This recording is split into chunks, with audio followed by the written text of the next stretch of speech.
So we had a power outage the other night and the freezer stopped making ice. So I need to fix it, right? Yep. Okay, so the wife wants me to fix something I've never fixed before.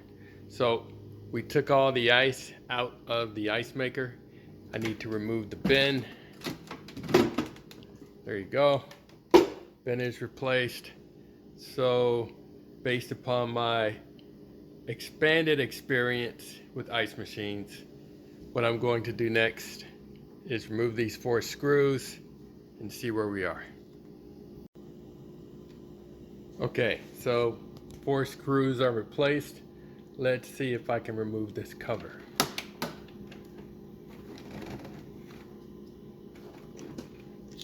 Can you come here?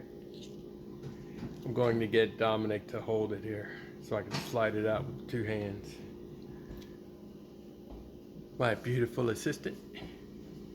Hold the camera. Not on me. Or there you go. Ooh. Oh, it has a little clip.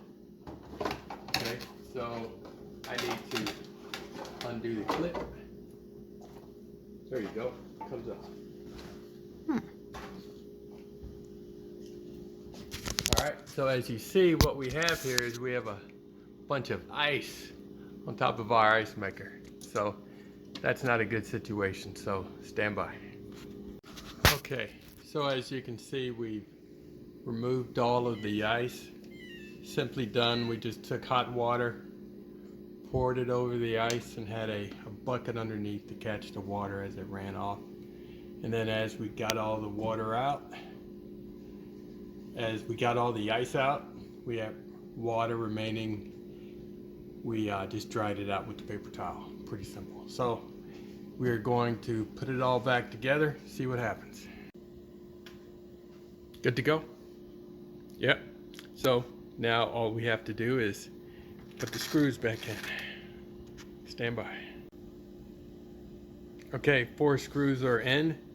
Now I just need to put the bin back in.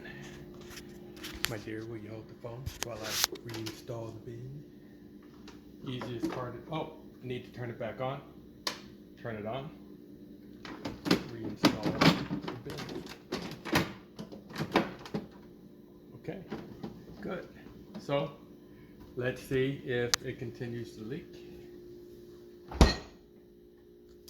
We'll let you know.